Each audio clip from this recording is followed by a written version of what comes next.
Hello everyone. Today's poem is 正风有如同车, a Zheng Wind from the Book of Songs. So before you go through this video, I suggest you can go through my video about Zheng Wind, 尊大陆. So in the introduction part, I have a short briefing why the two paragraph poems is something different, is about something abnormal. So thus we can see very clearly this poem is two paragraph poems. It's about something abnormal, and I do believe it's either about a ceremony to their ancestors, one of their female ancestors, Mengjiang, or it could be a description the funeral of that female ancestors, Mengjiang. So according the limited history record, I do believe there's a great possibility that Mengjiang, the ancestor referred in this poem, is Wujiang in the 春秋左传 or 左传. So he is the wife who founded the Zheng state, and thus the state lord of Wugong, the husband, and his wife Mengjiang or Wujiang, the couple was treated as the ancestors of this Zheng state. So before the Zheng Wugong, there is a Zheng state somewhere else, but not the Zheng state as we know today. It's in the suburb of the big city, Zhengzhou. So Zhengzhou, the city name, comes from the history, comes from the Zheng state as well. Before Zheng Wugong, there is a Zheng state as well. It's somewhere hundreds kilometers away to the west, near Xi'an city today. And because of the invasion by the barbarians, the king of Zhou as well as the Zheng state, they all relocated their city, their people to the east and to the place we know today. This poem describes a ceremony, and most probably, I think, the funeral of Wujiang or Mengjiang. Let's see. The first sentence, 有如同车，颜如舜华. As you are in the same chariot, and the halo of you is just like the flower of Shun. So Shun is a kind of Chinese flower, very popular along the Yellow River, and today it was so called as 木槿花. It's very big. It's a grass type of flowers, but it can grow up to 3 or 4 meters high, and the flower is big with many colors. So here the characters Yan here. Today, normally Yan refers to the face of someone, but according to the ancient character, the shape, the writings of the ancient characters, this character actually refers to the halo of a state lord, of a god, the light of circle, the circle of light surrounding someone's head, right? So the first sentence quite clear. It's a ceremony here, as well as that person was surrounded by the colorful halo, a halo like the flowers. The flower is colorful, it has 5 colors. So this metaphor, it's not a metaphor, it's a parallel, it's quite precise. The light of circle is with many colors and it's shining, it's beautiful like flowers. 将翱将翔，佩玉琼琚. So they hold of the 翱, they hold of the 翔. So 翱 and 翔 is 2 type of articles made of feathers. We can see that from the character. So it was used in the ceremony, especially the funerals. We can see a lot of the 翱翔 in the Book of Songs, and if you see these 2 characters, you will know the scenario is a scenario of the funeral. 佩玉琼琚. So that person, he or she wears a lot of jade. So the jade clearly tells us the person who wears the jade is a state lord, or the wife of state lord, or he or she represents state lord at these circumstances. Okay, let's see the third pair of sentence. 彼美孟姜，洵美且都. So that magnificent Meng Jiang is the person, is the first, the wife of the first state lord of this Zheng state, not the Zheng state before. So they founded the city, they founded Zheng state at where it's quite near to Zhengzhou city today. So here we just talk about Zheng state located here, right?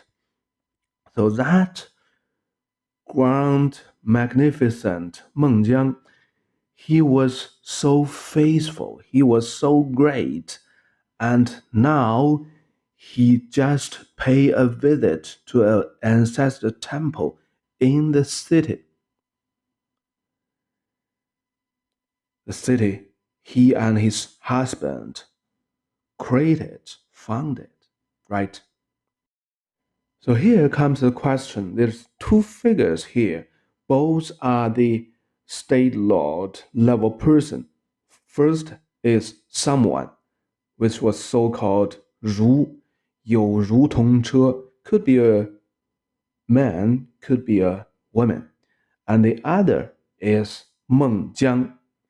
So far, we're not sure if Meng Jiang was a live people or a dead woman. We're not quite sure because he's doing something in the ancestor temple in the city. 举 means to pay a visit or do a ceremony in the ancestor temple. 都 means in the city. Sometimes in the cemetery, the ceremony could also be so called as 举, and 举都 means 举都, which means clearly tell us they are still in the city and they are doing this ceremony, something associated with a funeral in the ancestor temple in the city. Okay, let's continue to the second paragraph. 有如同行，颜如舜英.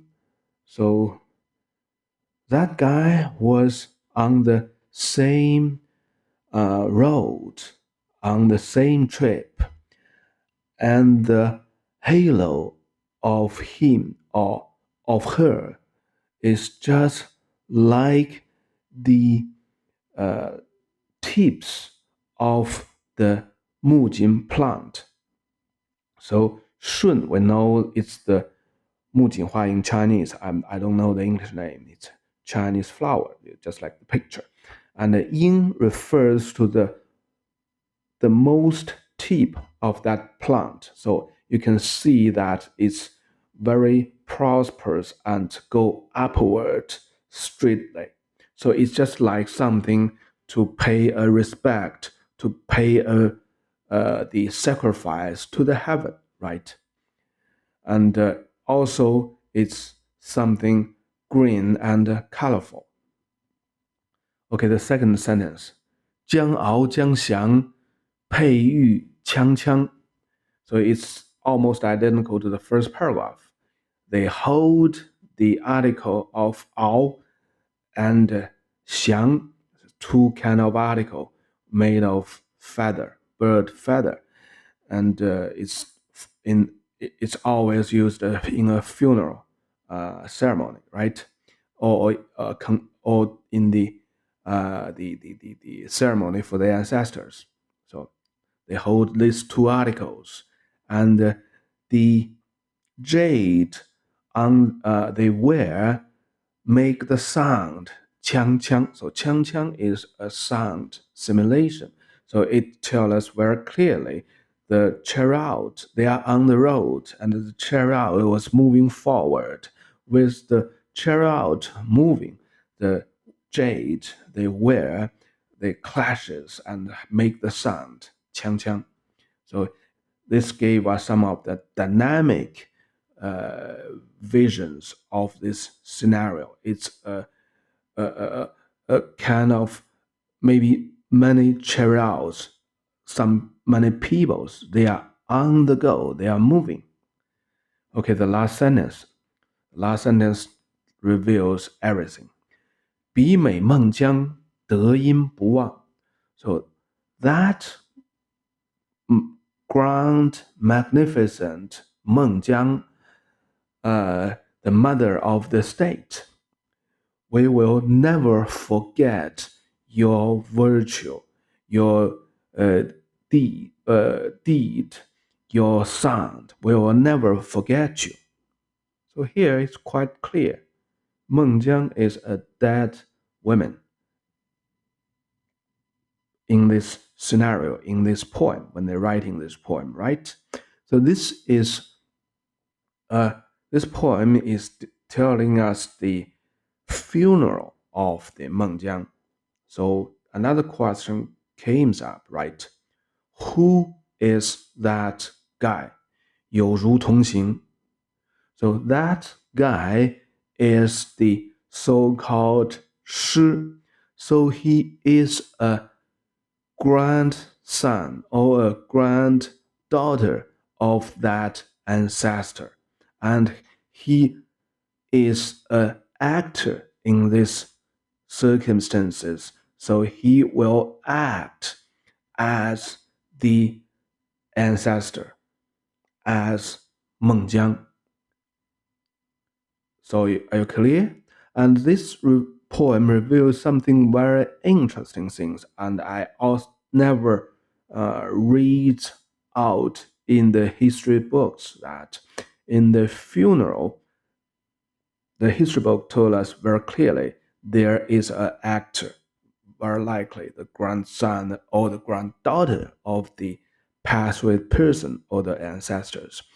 And in the funeral, the actor actually was on the same chariot, carried the coffins of that passed away state lord or wife.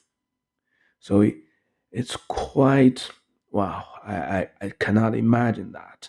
But you can, from this poem, you know that why the worship to the ancestors is the most important values in the Chinese culture because it connects all the current people, all the current status quo to the ancestors, to the histories. So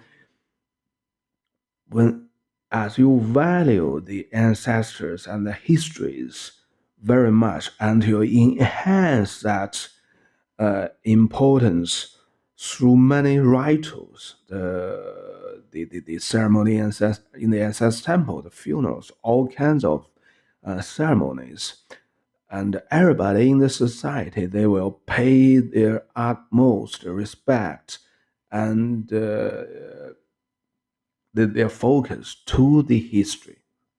So whenever they do something, they will think the status quo is for the sake, is by the